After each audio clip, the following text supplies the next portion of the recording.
Okay, so let's begin by generating our motivation.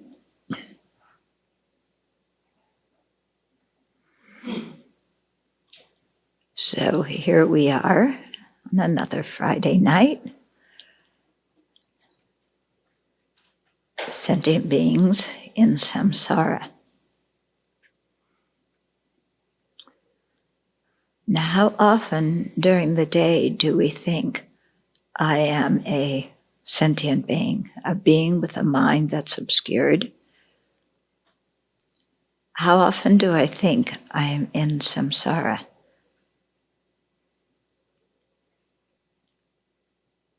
Or when we wake up in the morning, do we think, here I am, I'm so-and-so, I know this people, I do that, I'm going here today, I'm going there today, and I'm going to try and arrange all these things so they happen the way I like. When we wake up in the morning, our first thought is this concrete image of who we are and how we're going to get happiness and avoid suffering. But we never think, oh, I'm an obscured being in samsara, trapped by ignorance. And that's much more of a realistic, accurate statement than my name is so-and-so, and this is my occupation, and this is what I like to do, and this is what I'm doing today. But it's really imperative for our spiritual practice to have an awareness that we are migrators in samsara, so that we can stay focused on what's important in our life, which is getting ourselves and other living beings out of samsara. In other words, overcoming the ignorance and other afflictions that trap us here.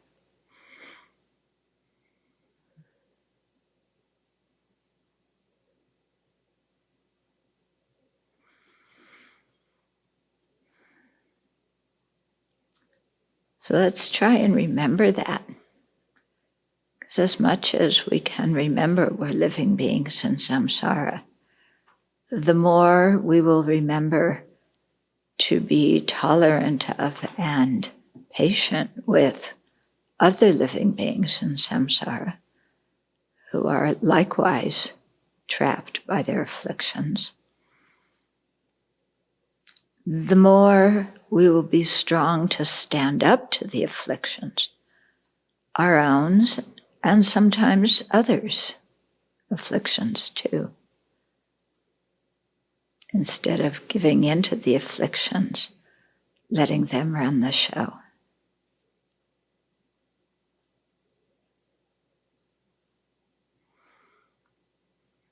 So it's a shift in perspective of who we are and what we're doing and what is important.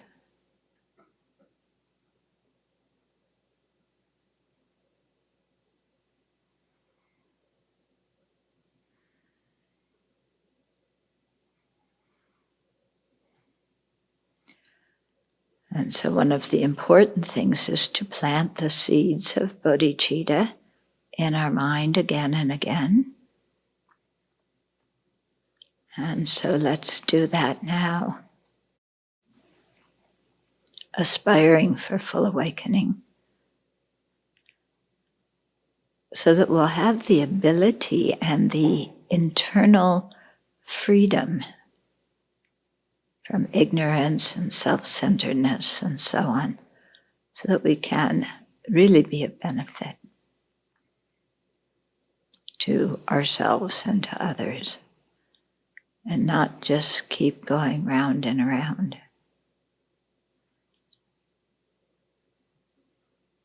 So generate that motivation.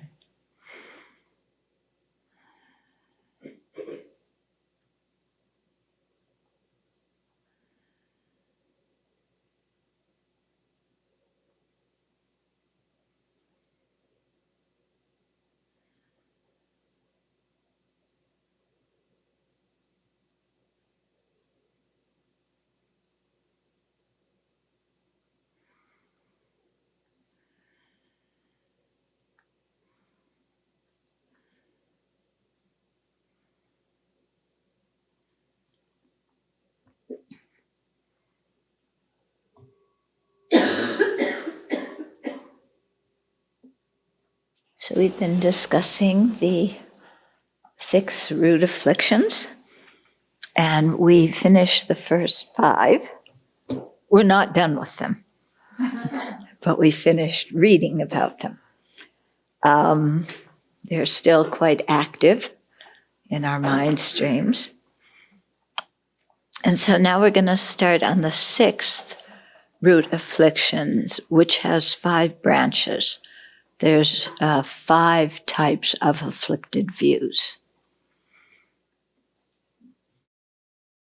So these are real juicy ones to notice in ourselves and to notice also how our society encourages these, as well as how it encourages the first 5 root afflictions. Yeah. Okay, so afflictive views, this is the overall category, the 6th one. Yeah, and then we'll get into the 5 types. So the above 5 root afflictions are non-views, whereas the 6th, the afflictive views, includes 5 erroneous views. These 5 erroneous views are forms of corrupt intelligence that either grasp the I to exist inherently, or based on that, develop further mistaken conceptions. Okay? So they team up with ignorance, especially how the Prasangika school defines ignorance. Yeah, and then it proliferates other afflictions as well. So these 5 act as the basis for all problems caused by afflictions and all other mistaken outlooks, and they create turmoil in our lives. Wisdom is the antidote. Okay, so they act as the basis for all the problems caused by afflictions.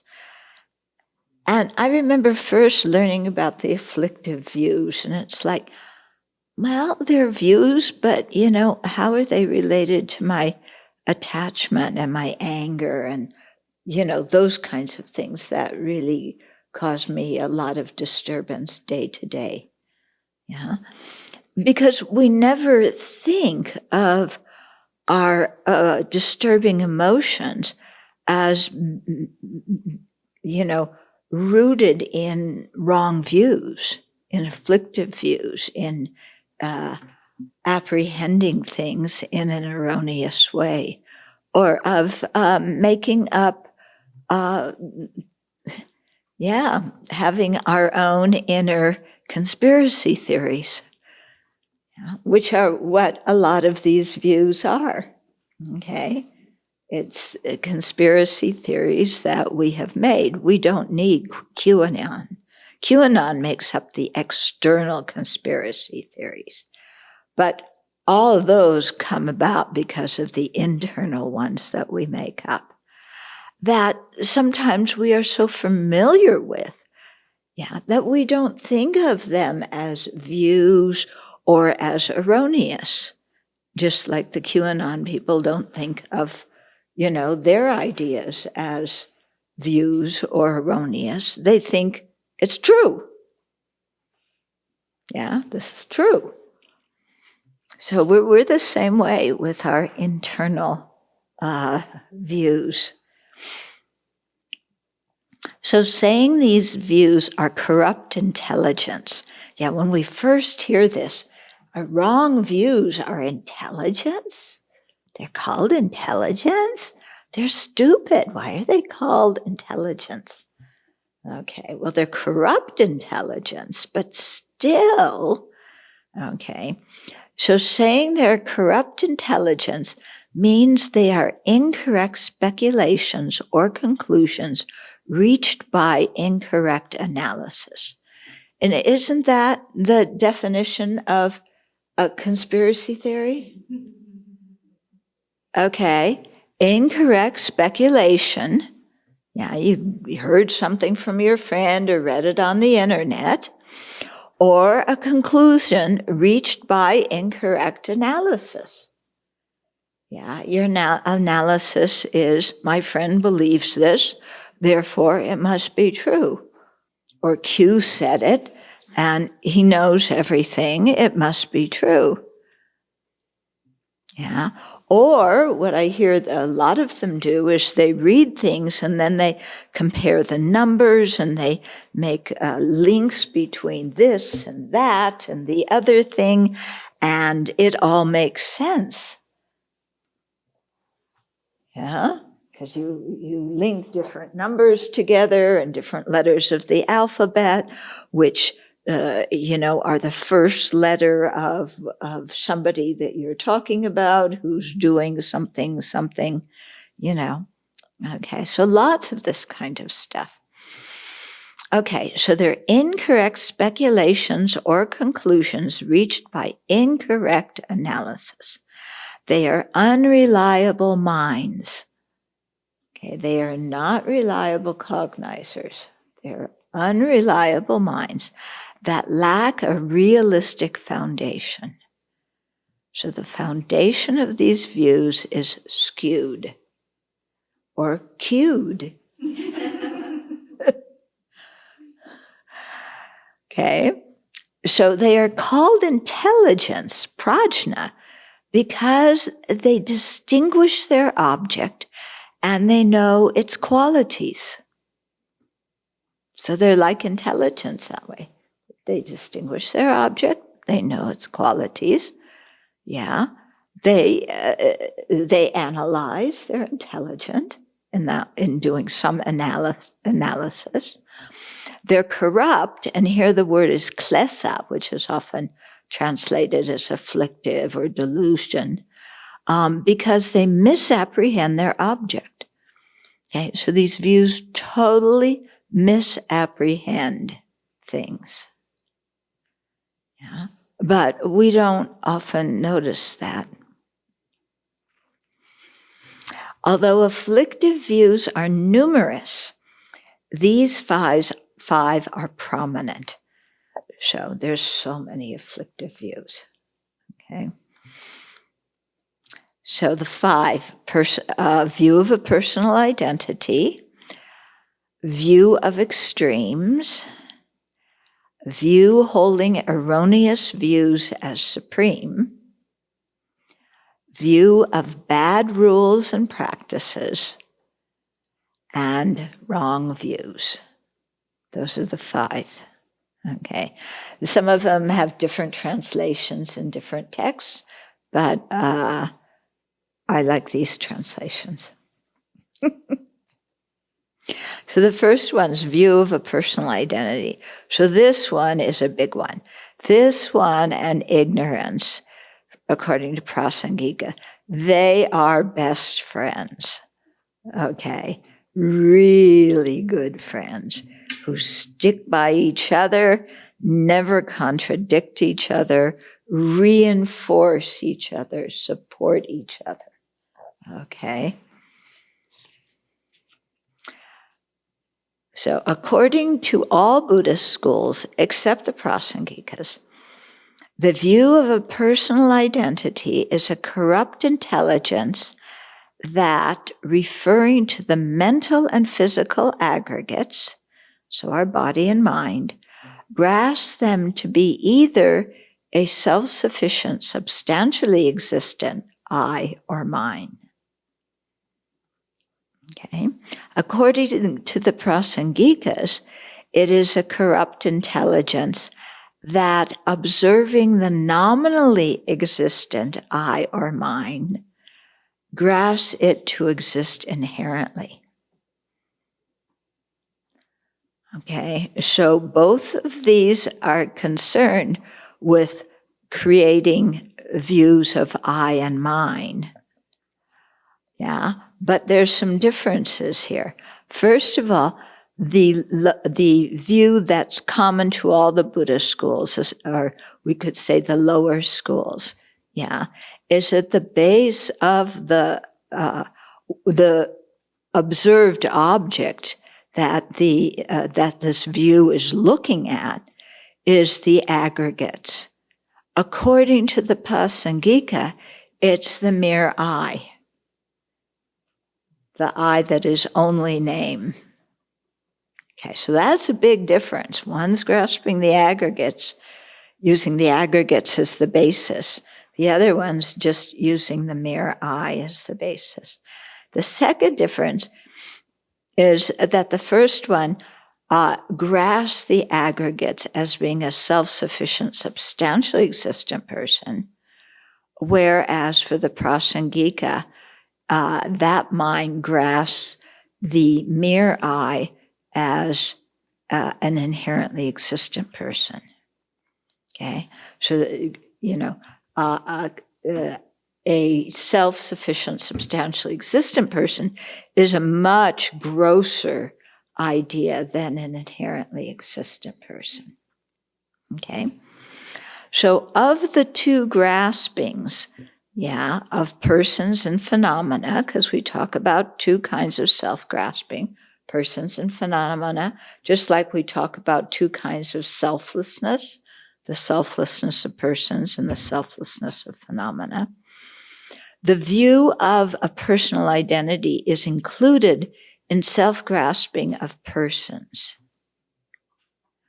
Okay. However, self-grasping of persons includes grasping all persons as inherently existent. Okay. Whereas the view of a personal identity grasps our own I and mine as inherently existent. Okay. So self-grasping of persons, I grasp all of you and all sentient beings, including the dogs and cats and crickets, and frogs and turkeys and deer, all of them, grasp all of them as inherently existent. That's self-grasping of persons. But this one view of a personal identity is limited to grasping myself as inherently existent. So when we talk about the 12 links of dependent arising, this one is the first link, okay? Because how do we create karma? We start out by grasping ourselves as inherently existent, not by grasping a pot or, a person who we've never met as inherently existent. Okay, so the aggregates are collections of many moments and of many parts. Okay, they are also transitory. They perish in each moment. They are characterized by momentariness, subtle impermanence. So translated literally, the Tibetan term for a Sakya drishti is jigsok la tawa. And jigsok is,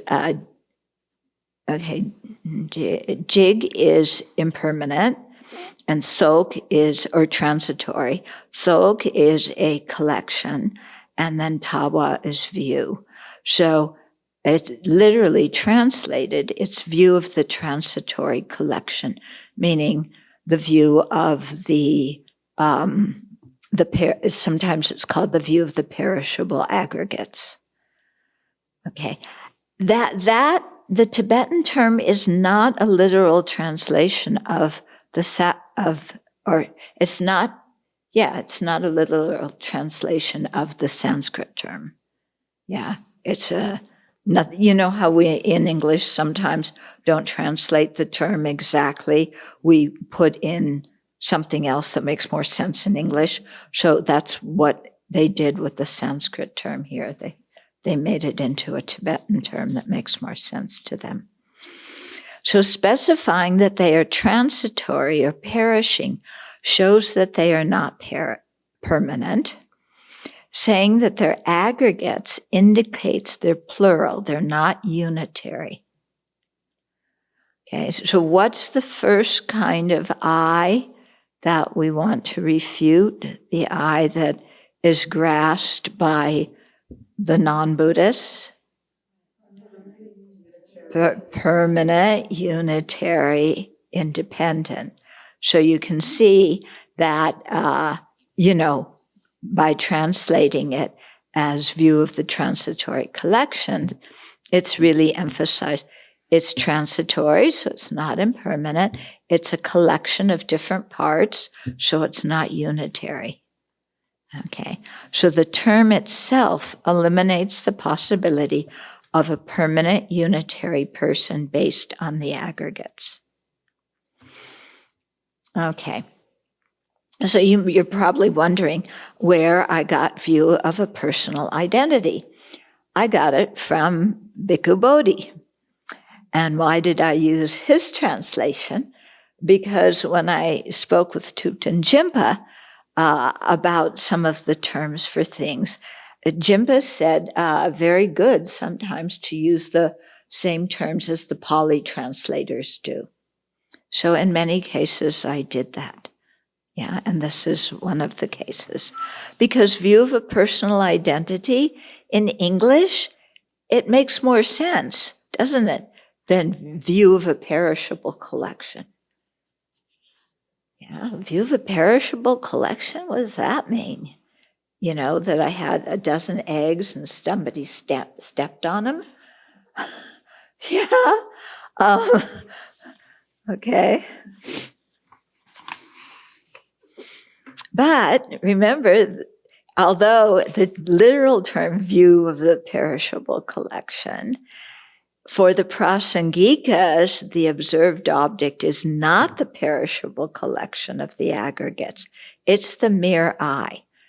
When Jeffrey was talking a couple of days ago on only name, the I that is only name, the I that is the nominality, it's that I that is regarded by this view and then completely grasped as existing in the opposite way than it actually exists. Okay?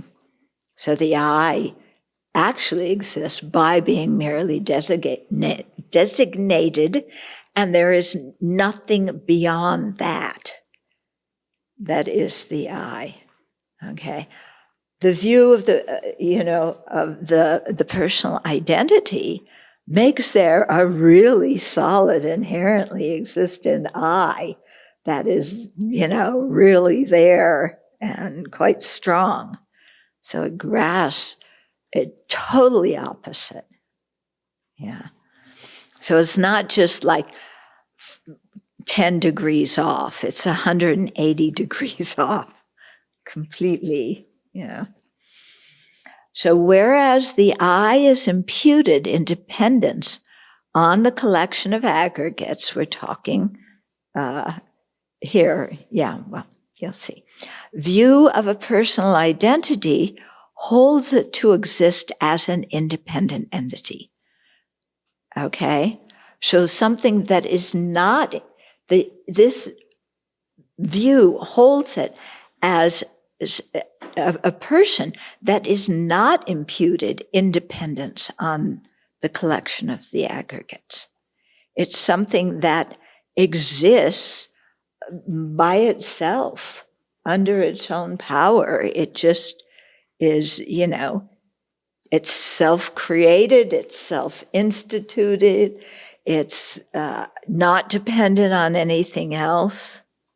Don't you feel that when you say I, don't you feel that that's often the way you exist? I'm just me. I'm not dependent on something. I don't exist simply because the causes for me exist.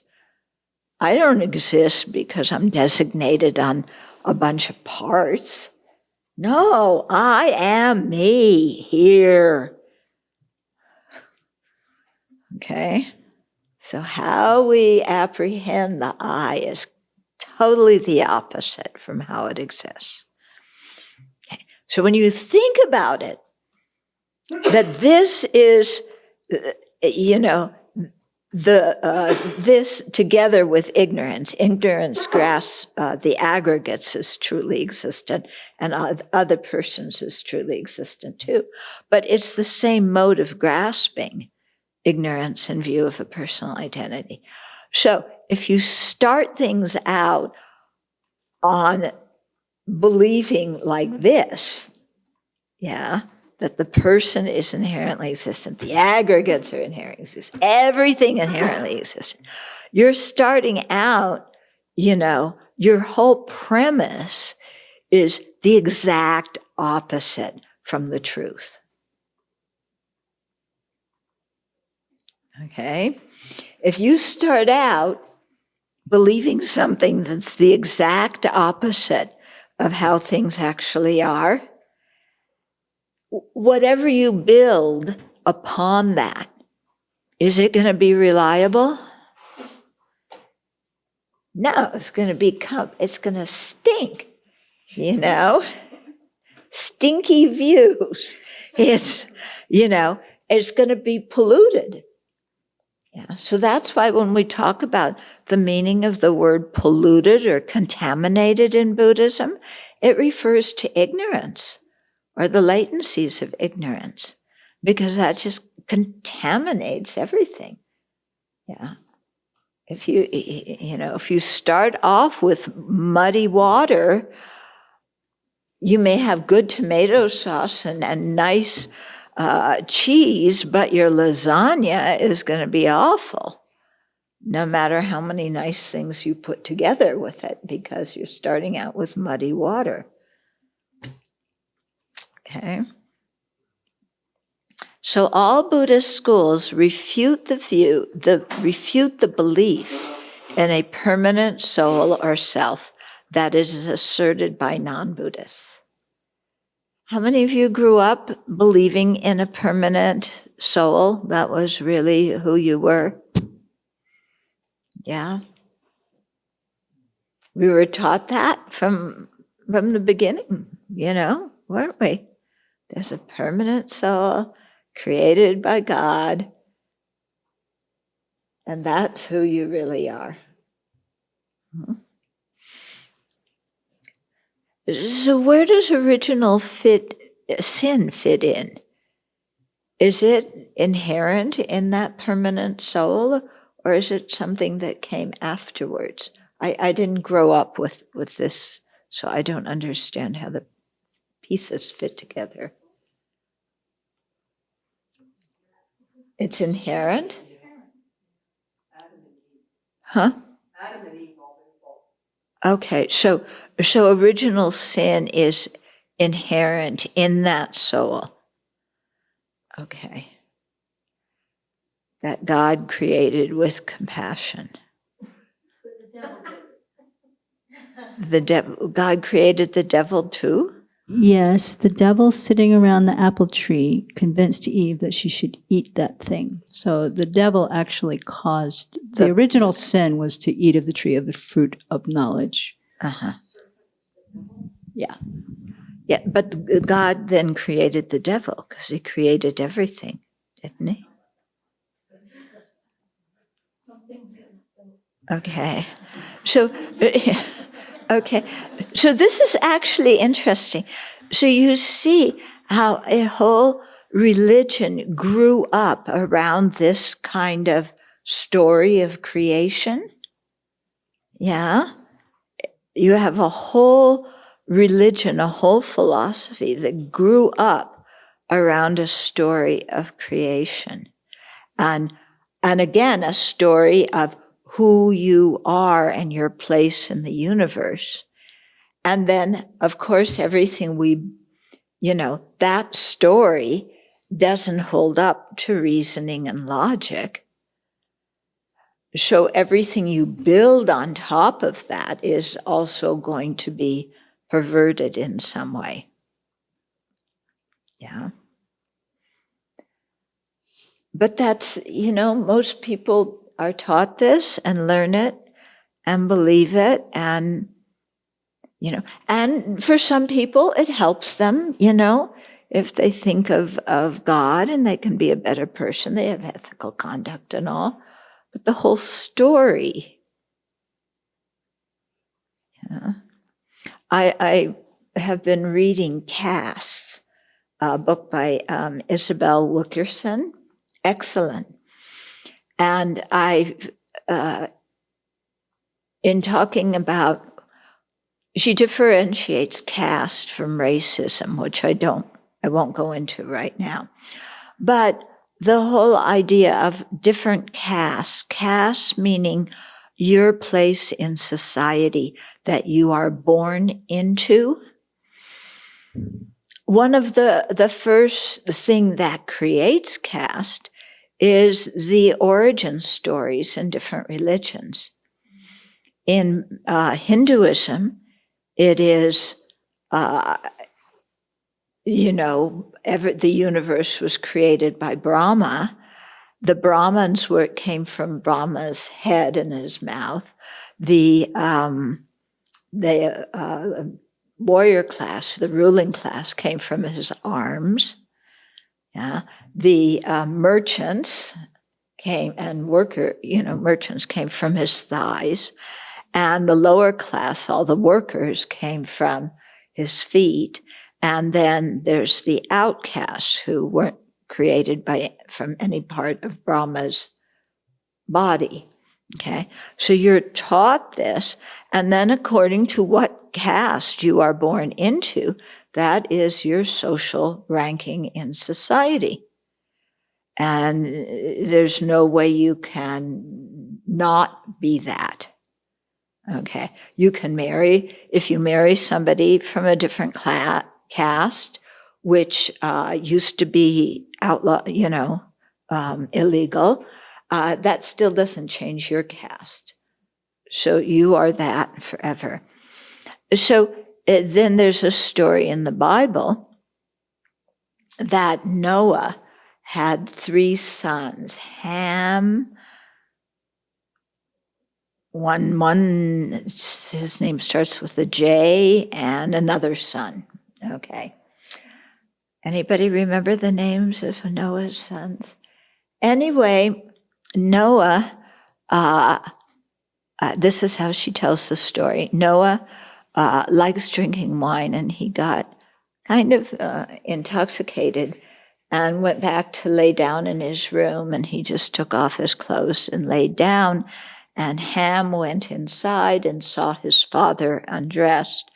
And then when the other 2 sons found out about it, they put a cloth on their backs and walked backwards into the room, and then put the cloth on top of their father to hide his nakedness. And when Noah came to, and he realized that Ham had seen him, he was totally irate, and he cursed Ham and all of Ham's descendants. And Ham supposedly had black skin. So you learn this story, as a child, and then, who are the good people in society? The ones with the white skin.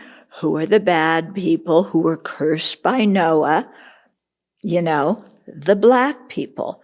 And so starting from this religious story, you get a caste system, in Western culture. Yeah, pretty amazing. And I had heard something I remember hearing things about Ham and Ham being black. I didn't know the whole story. But yeah, this is how many people who are Christian, how what we call racism, what she calls caste, and the 2 are different, how that evolved among people who were deeply Christian from a biblical story. Okay, so this is another example of you have a story, a legend, a myth, whatever it is, And then you learn that when you're young, you never hear anything else.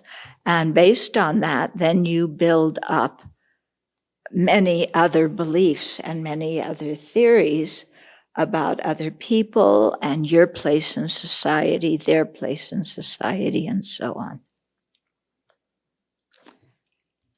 Okay. So I found it quite interesting when I was preparing for class, thinking about this, because I had just read that in her book in the morning, and how those things that we learn when we're young, that are stories, myths, legends, but are said to be true by the people who believe in them literally, how they act as the basis for how we construct our place in society and other people's place in society. And then everything that comes from having a rank in society that is very difficult to change.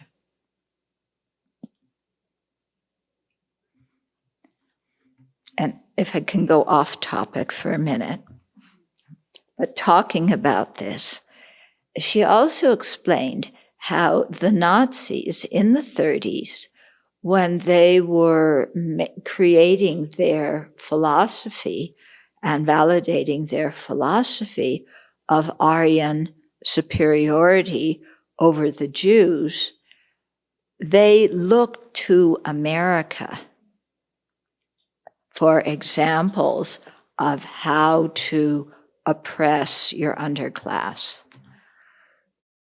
Because America not only had the views from these religious things, but had laws making certain castes inferior, And in the time, slavery clearly did that. The black codes that arose during the Jim Crow period, so many things were illegal. Intermarriage was illegal. They made all these laws by which they could arrest African Americans and imprison them, and then work the chain gangs, so that make them into slaves again. All sorts of incredible laws.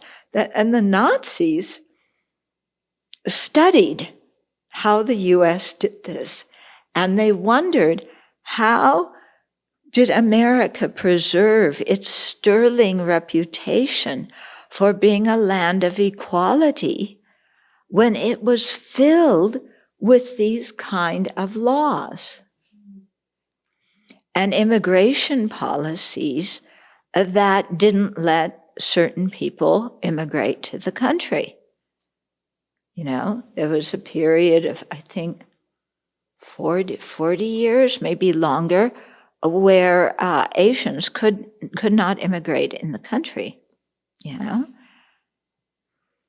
on and on and on, It was really, it's rather surprising. Why is it surprising? Because when we were little kids, we learned a different view about America.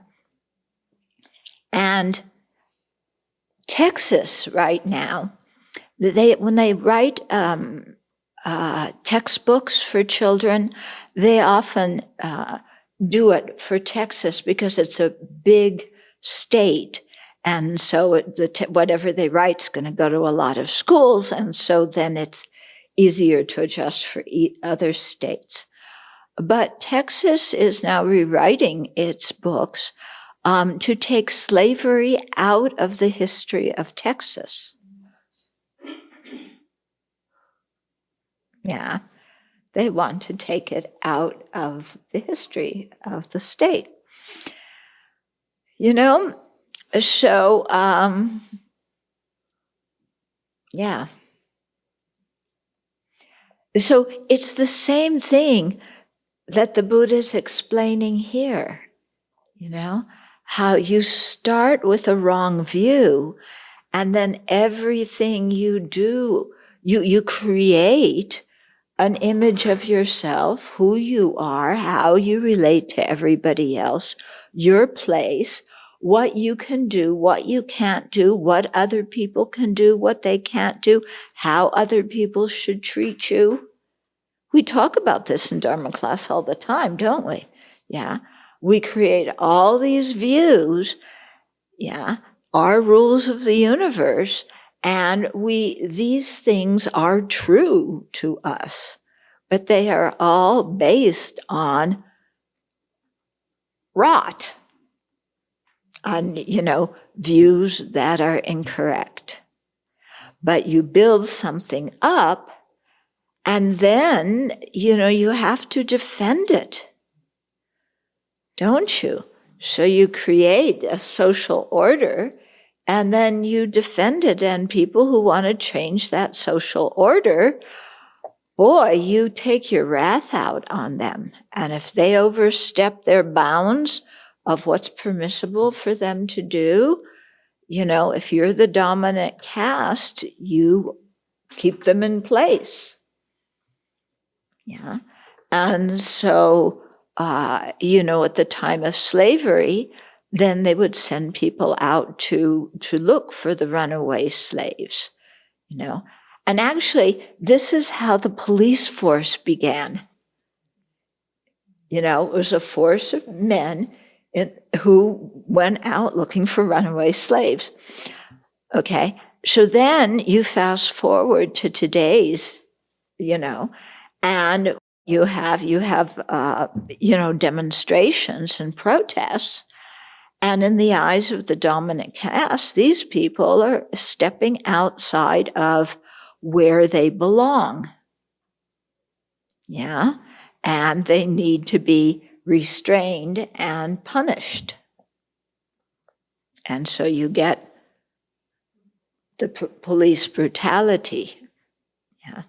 So it's incredible, how this happens on a societal level, but also in our own mind, how we rank ourselves in relationship to other people, how we think what is permissible and impermissible behavior, how people talk to us, what they say, how they treat us, where they sit us. Yeah. And how easily, we can be offended if we have a view of equality and the other people we're relating to do not have that same view. They're holding on to the view that they were taught that has been prevalent since in this country, even before it became a country. Yeah. And for us, all of our wrong views and emotions, it's been going back, forget before it was a country, that was like not so long ago. But ours has been going since beginningless time. Yeah. So you can see the power of the repetition again and again and again. Yeah. So,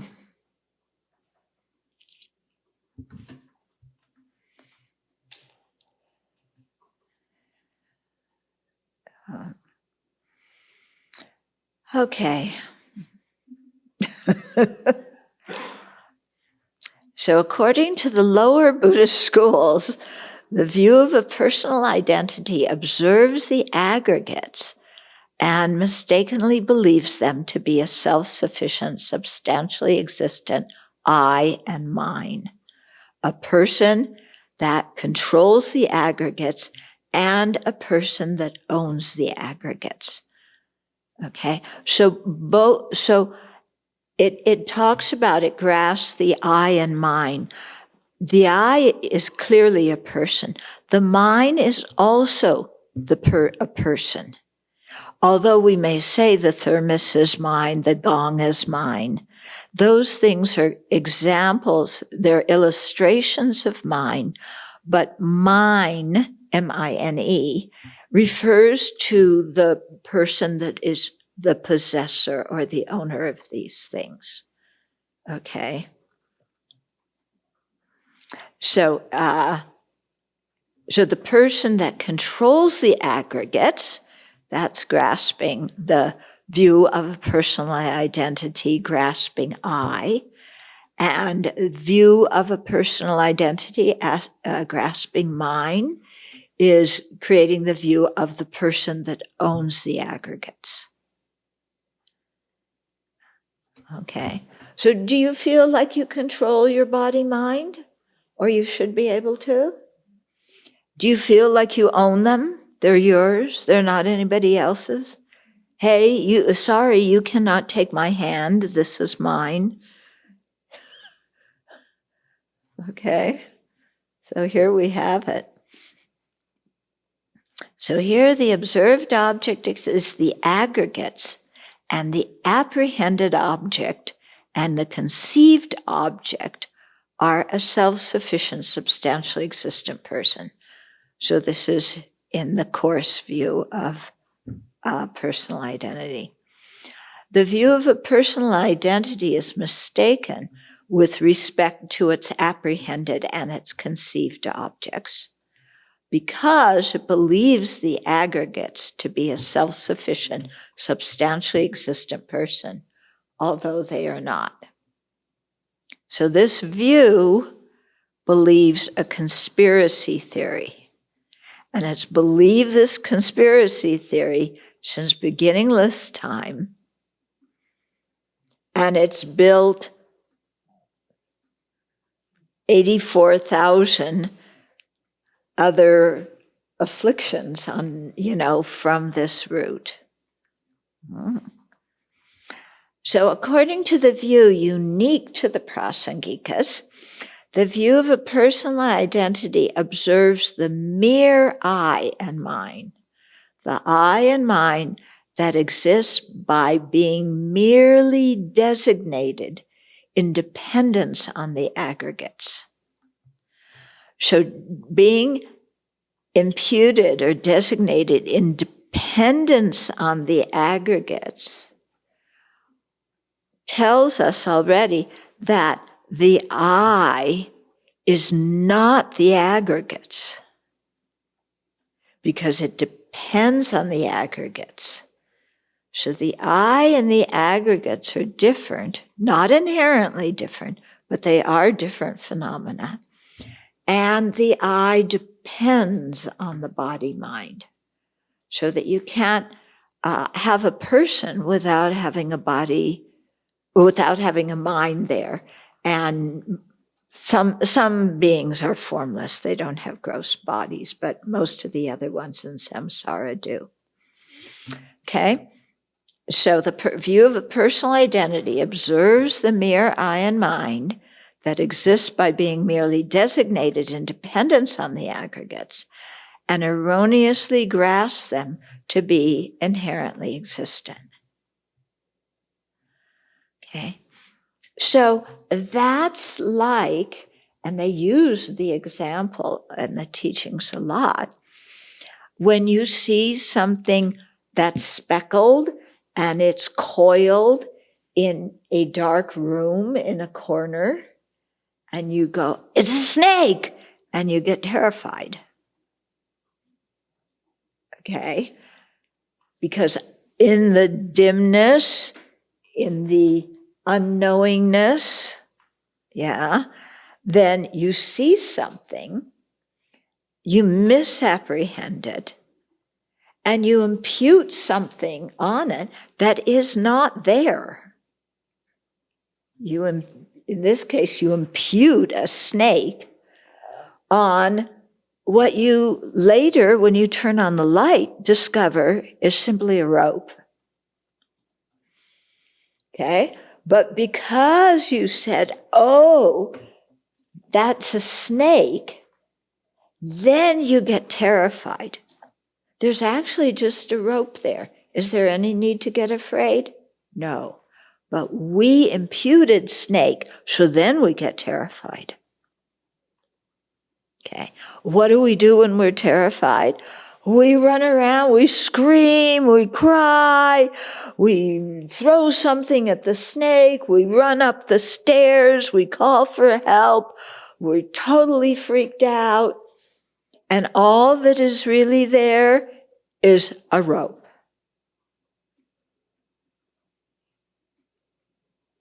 Okay, so it's similar, there's the body and mind.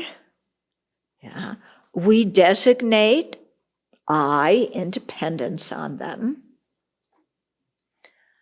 But then we look at that merely designated I, and we go, oh, it's inherently existent. It's real. I'm me. And then we go, oh, because I'm me, then I want this and I should have it. I'm entitled to happiness and this interferes with my happiness and I'm going to clobber it. And my rules of the universe are best and what I believe is always right. And on and on and on. And all that's there is something that exists by mere name.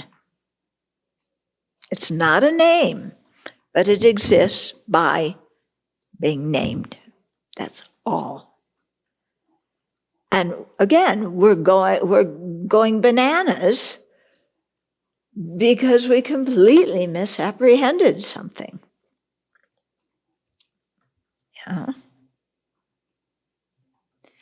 And what is, when I first heard this example of the snake and the rope, I thought, what's going on here? It just didn't make much sense to me. Yeah. But when you really look at it, if you have the basis of a rope, there is nothing in the rope that makes it a snake. Absolutely nothing in the rope. Okay? So no matter where you look in that rope, there is no snake. And you can designate snake all you want. You can talk about the snake that you saw to all your friends who believe you. You can get a posse together to go kill that snake. There is no snake there, even though you imputed one. Similarly, on the mere I, there is absolutely no inherently existent person. Not anywhere. So just as if you look everywhere in the rope, you can't find a snake, you can look everywhere for the mere, with the mere I. There is no inherently existent I.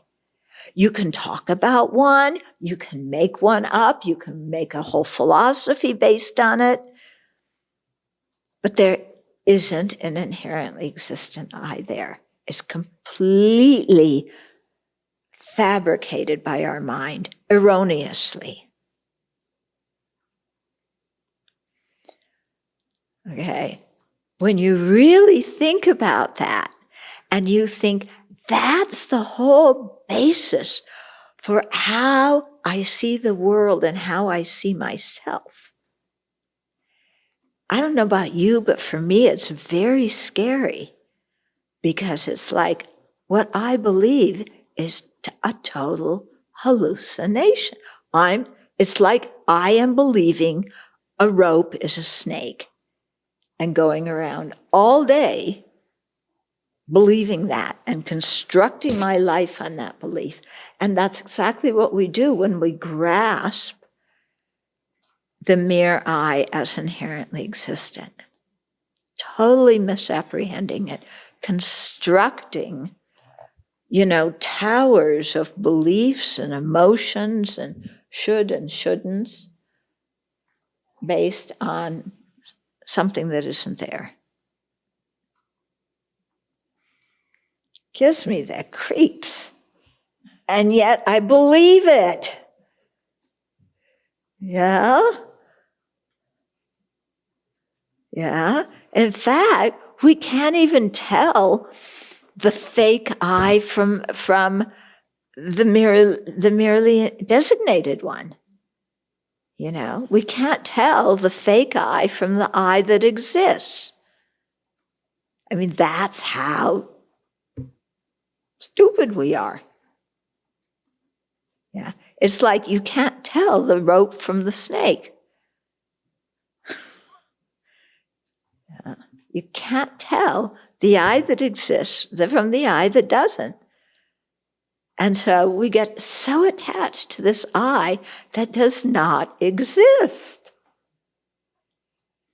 And we can't even apprehend the I that does exist. It's crazy, really crazy.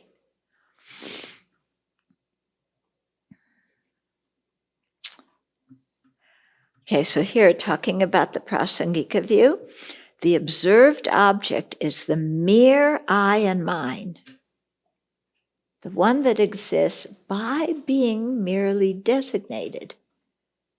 You know, Jeffrey went into this whole thing about only name. He didn't even want to use nominality. He said only name. Oh, that's the literal translation. So here the observed object is the mere I and mine, and the apprehended and conceived objects are an inherently existent I and mine. This view is erroneous with respect to its apprehended and conceived objects, because it mistakenly grasps the mere I and mine to exist inherently as an independent entity unrelated to any other factors, independent of everything else.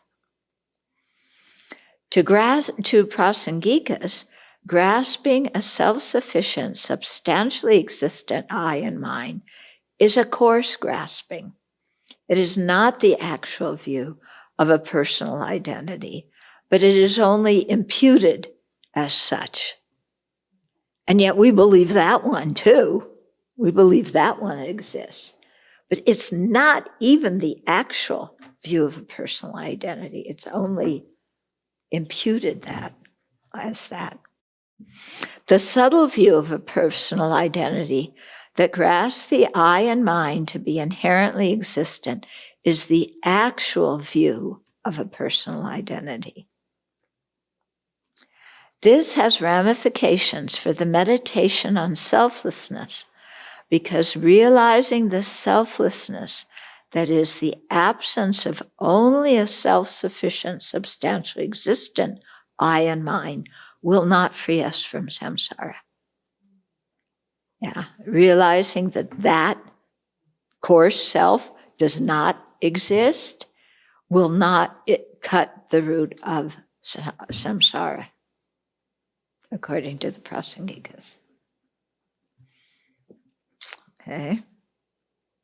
The Prasangikas assert that the view of a personal identity is a form of the ignorance that is the root of cyclic existence. It is an innate affliction that is present in all sentient beings, including babies and animals, as an instinctive sense of an inherently existent I and mine. It's innate, it's instinctive. This one we did not learn. Yeah, we may learn psychologies and philosophies to validate how we see the I. That's the acquired view, the acquired view of I and mine, okay? Or the acquired view of a personal identity. But the innate one, we didn't have to learn anything. It's just there, yeah, from beginningless time. In babies, in all persons, you know, animals and so forth. Okay, its artificial form or its acquired form is expounded and justified by incorrect philosophies. So we have this innate grasping, yeah, and then we develop a whole philosophy around it, that says why it exists and what it is and what it does and so on and so forth. Okay, so Prasangikas assert that the view of a personal identity is a form of the I read that. Okay, the view of a personal identity has two facets. One grasping I, an inherent as inherently existent, and the other grasping mine as inherently existent. So I refers to the person, while mine refers to what makes things mine. Mine is the owner. Okay? Based on grasping I, grasping mine or my arises. So, first we create this wrong view of the person, then we make the person into the owner of the aggregates and whatever else it wants. So the I and mine are one nature, but different isolates. They cannot be separated, but are nominally distinct. So both the I and mine are the person. Yeah. But when we say different isolates, it means that things are different in either name or meaning. The I and the mine are not different in meaning. They both refer to the person, but they have different names. One is called I, one is called mine. So they're nominally different. In debate language, that's called being different isolates. Okay, so they cannot be separated, but are nominally distinct. Our aggregates are examples of mine. Okay. Conventionally, the 5 aggregates are said to be mine. They belong to the I. So just conventionally, the way we talk, yeah, this is my mind, this is my body, these are my feelings. Okay. However, that part is okay, just on a conventional level, saying these are mine. However, grasping them to be inherently existent is self-grasping, but it is self-grasping of phenomena because the aggregates are not the person. So the aggregates are phenomena, so grasping them to be truly existent is self-grasping at phenomena. When we grasp the I, which exists by being designated independence on the aggregates, yeah, that when we grasp that as inherently existent, that's the view of the personal view of personal identity. Okay.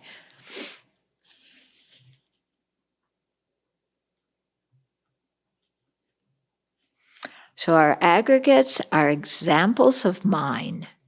Conventionally, the 5 aggregates are said to be mine. They belong to the I. However, grasping them to be inherently existent is self-grasping of phenomena. The view of a personal identity grasps the mere I to be inherently existent and views the aggregates as being under the control of this person who makes things mine. Okay. So once we designate something as mine, be it our bodies, minds, material objects, ideas, or relationships, we relate to it in a different way. If a new car on the showroom floor is dented, we aren't disturbed. But once we see this car as mine, we become incensed when a small scratch appears on it. True or not true? Okay. My body being attractive or unhealthy invokes strong feelings of delight or worry. My ideas being accepted is a source of great pride. So as soon as we call anything mine, it takes on a whole other meaning. Okay? So especially in our world now, my political party, oh my goodness, yeah. My religion, the color of my skin, yeah, all these things, as soon as we label my, yeah, my profession, my socioeconomic status, yeah, my level of education, my possessions, my career, my second house, yeah, my marriage, my divorce, my kids. You know, as soon as we put my or mine, yeah, the whole way we look at something totally changes. Yeah, completely changes. Isn't it?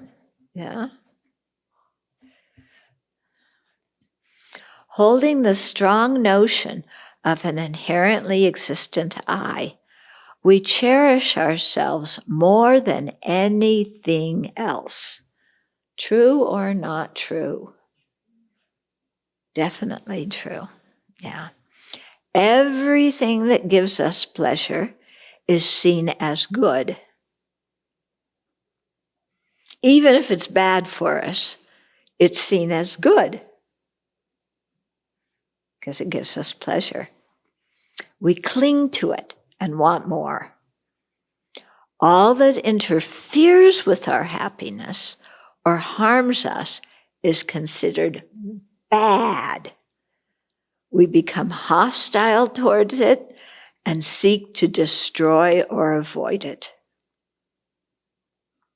Okay, so based on the grasping at I, our different ideas of good and bad, okay, desirable, undesirable, attractive, disgusting, all these judgments that we make of people and things are based on first grasping that I, and then considering it more important, and then seeing everything with that periscope view that we talk about so much. Yeah, there's the whole world and things, and we have this itty bitty periscope. You know, it's like the size of a dime. And that's how we view the world. And then there's, you know, everything above and in back and below us and around us that we just don't consider as things to take into account. Okay. To obtain and protect our objects of attachment and to defend them against any harm, we engage in many destructive actions that harm others and plant seeds of destructive karma on our mind streams that will ripen as future painful experiences. Yeah, so we start out with this grasping, and then we wind up with all sorts of negative karma. And who does negative karma hurt? The one who did the action. It hurts us the most. It hurts other people also, but us the most.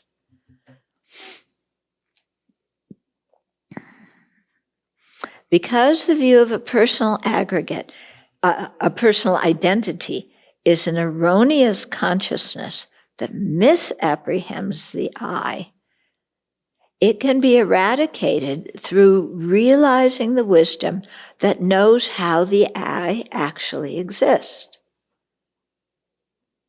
Okay? When you're seeing something as exactly the opposite way of how it exists, if you develop the wisdom that sees how it exists, it's going to be able to topple all that ignorance, all those wrong conceptions. Okay?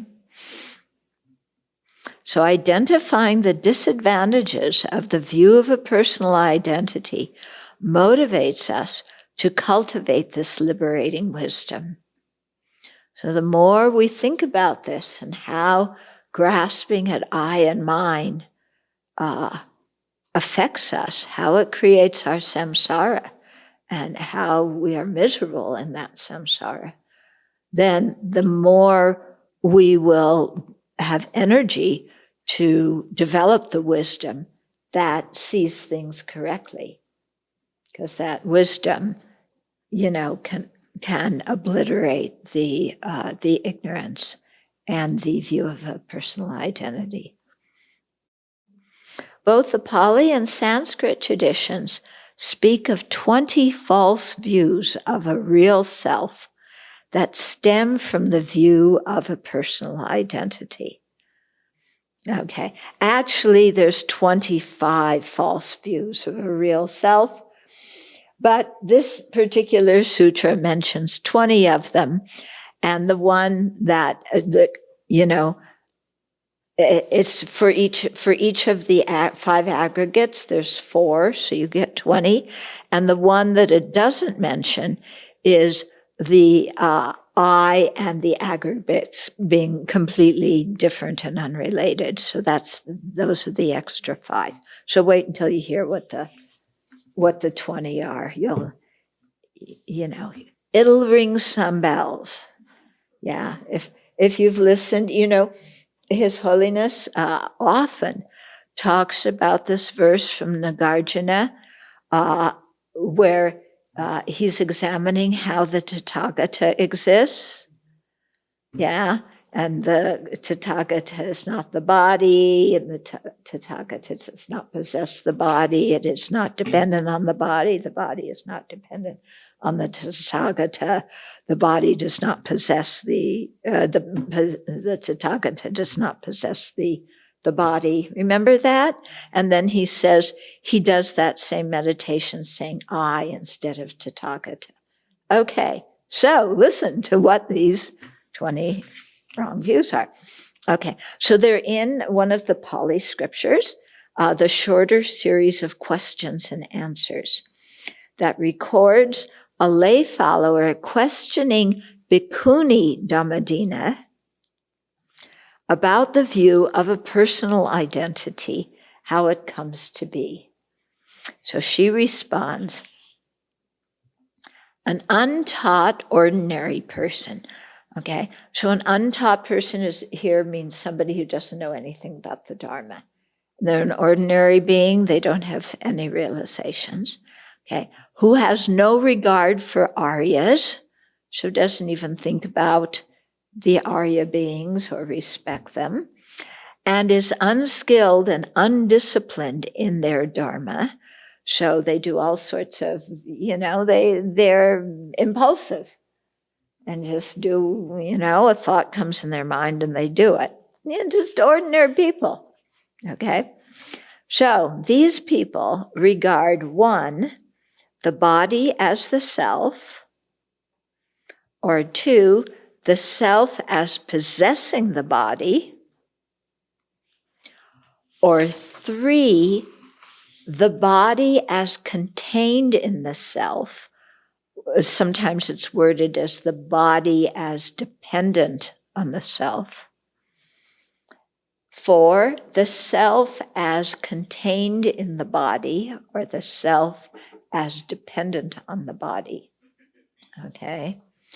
He regards feelings as the self, or the self as possessing feelings, or feelings as contained in the self, or the self as contained in feelings. He regards discrimination, this is the third aggregate, as the self, or the self as possessing discrimination, or discrimination is contained in the self, or the self is contained in discrimination. He regards miscellaneous factors as the self, this is the fourth aggregate, or the self is possessing miscellaneous factors, or miscellaneous factors as contained or dependent on the self, or the self as contained in or dependent on miscellaneous factors. He regards consciousness as the self, or the self as possessing consciousness, or consciousness is contained in the self, or the self is contained in consciousness. And then the extra five are the self and the body are separate. The self, the feelings and the self are separate. Discriminations, yeah. So that would make 25. But here it lists 20. Okay. Why? Because the other 5, Bhikshuni Dhammadina already negated earlier in her talk. Yeah. So the guy who asked questions is supposed to remember that. Okay. So Pali commentaries explain these 4 positions for each aggregate using the example of the relationship between the self and the body. So that's used simply because the body is the first aggregate. Yeah. So we use the body as an example, but it's very important not just to go through that thinking of the body, but to go through it with the feelings and discriminations, miscellaneous factors, and consciousness. Yeah, if we don't do that, then, our wrong conception of I will hide out somewhere else in one of the other aggregates. Okay, so the first of how they explain the 4 positions. So regarding the body as the self is like regarding the flame of an oil lamp as identical to the color of that lamp, of that flame. Okay, so regarding the body as the self is like saying the body is the self. So that's like saying the flame of the lamp is identical to the color of that flame. Actually, the flame and its color are different. But here, we could very easily look at a flame and confuse the flame and the color. Or we can look at it and say, no, the flame is one thing, its color is something else. Okay. Then the second is regarding the self as possessing the body is like regarding a tree as possessing its shadow. Okay, so the tree has a shadow and the eye has a body, or the eye has feelings, or the eye has consciousnesses. The third one, regarding the body as being in the self, or being part of the self, or dependent on the self. So it has all those different meanings. Is like regarding the scent as being in the flower. Okay. Is the scent in the flower? If it were in the flower, we couldn't smell it, unless our nose is inside the flower too. Okay. So that's the Pali example. In the Sanskrit tradition, the analogy is a bag, eye, that's like the eye, with many items inside of it. That's the aggregates. So that's how you would describe the relationship of the eye and the aggregates. Yeah. A lunch pail with lots of things inside of it. Yeah. Or a trash bag with many things inside of it. Okay, the fourth one, that was the third one. Then the fourth one is regarding the self as being regarding the self as being in the body or part of the body or dependent on the body. Oh, the first one was regarding the body as being dependent on the self. This one's regarding the self as being in the body or part of the body. Is like regarding a jewel in a box. Okay. In the Sanskrit tradition, the analogy is the self being like a lion in the forest. Okay. In Pali tradition, it's like being a jewel in a box. So regarding the first three examples, we may think, well, the flame is not identical to its color. Yeah. The tree does not really possess a shadow. The scent is not in the flower. But a jewel can be in a box. So since this last analogy is true, so that would be like the self as being inside the body, which we sometimes feel like it is, isn't it? It's floating around in there somewhere. Okay? So since this last analogy is true, we think perhaps the self is in the body. But to understand the analogy, we must ask ourselves if the relationship between the self and the body is like the relationship between a jewel and the box it is in. Here we're just talking about how the relationship of the self with the body on the conventional level. Is it like a jewel in a box? Okay.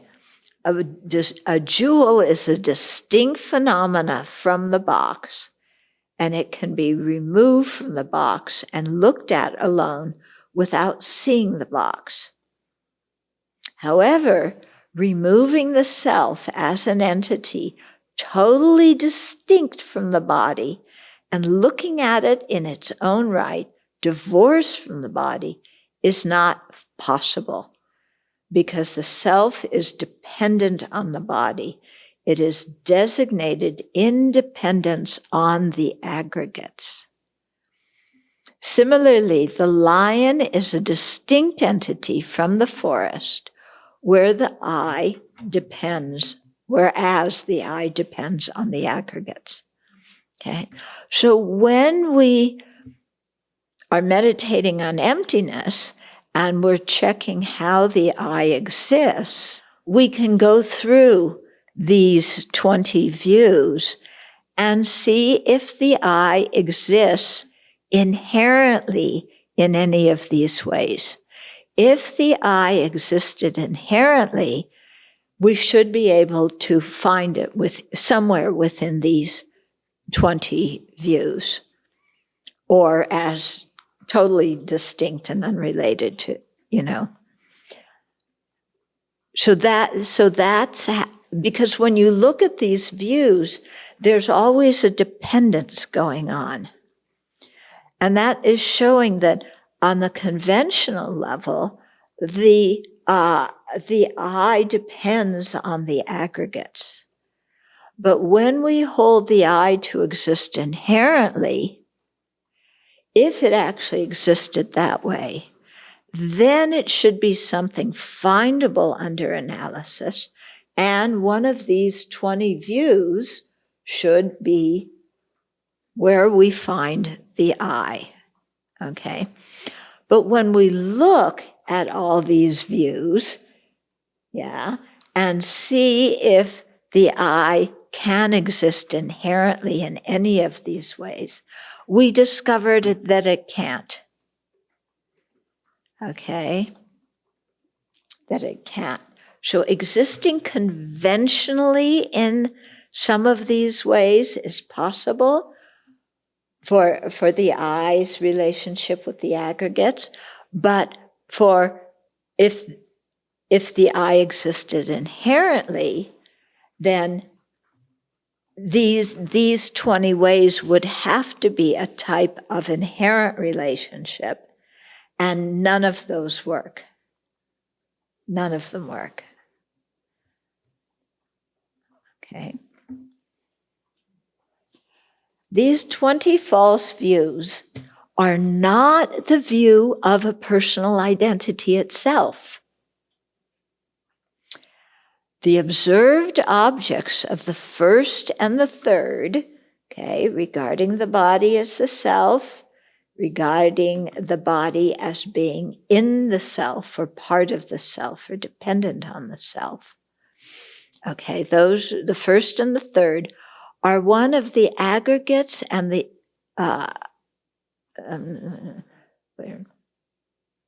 the observed object of the first and the third are one of the aggregates, and the observed objects of the second and the fourth are the I. Okay, so the first and third, the observed aggregate, the observed object is one of the objects, is one of your observed. The first and the third, the observed object is one of the aggregates, and in the second and the fourth, the observed object is the I. Okay.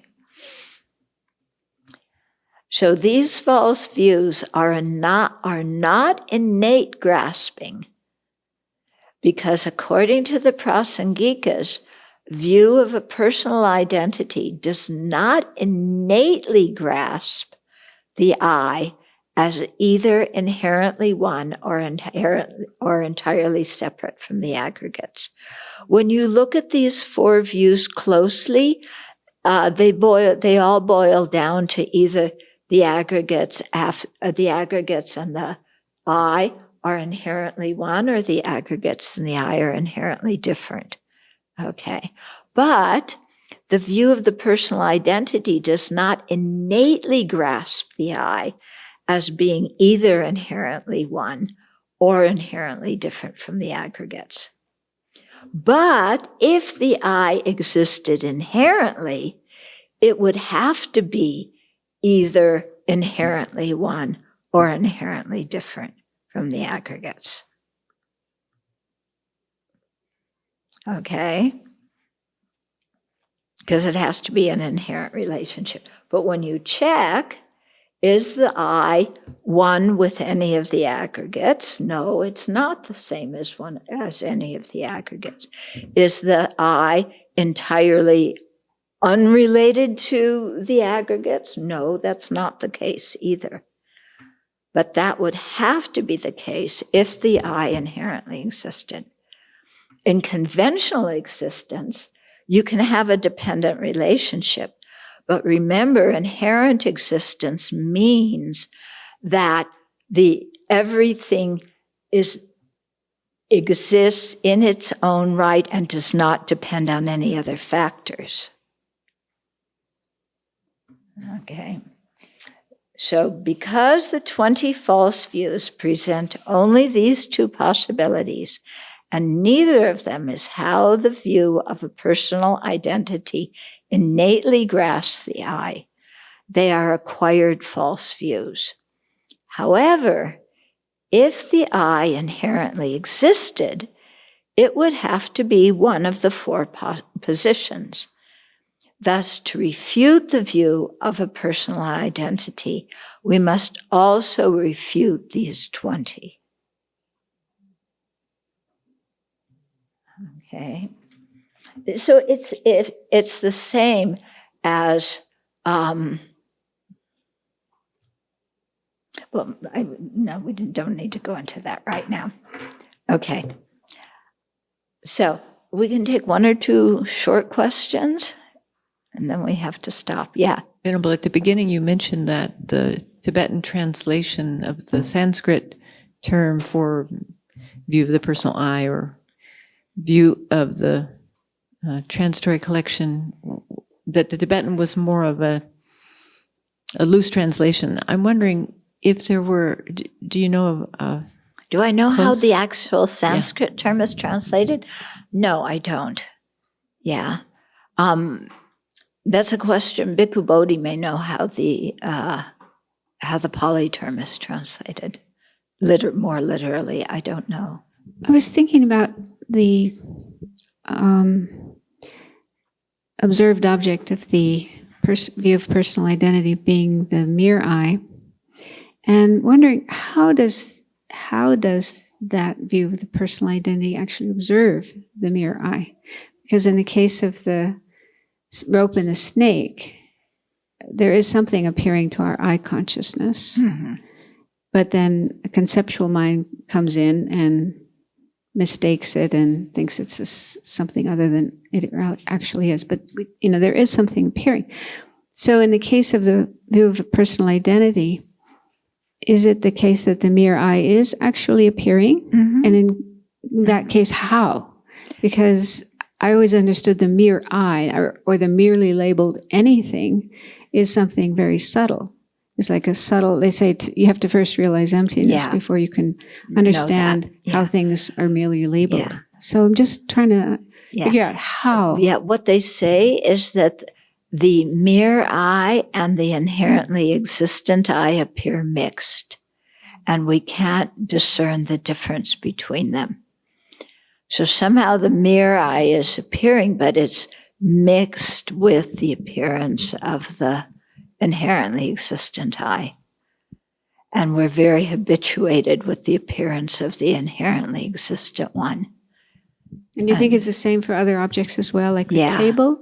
Yeah. The merely labeled table does appear to our mind, Yeah. but there's this overlay of inherently existing table, and that's all we can actually. Yeah.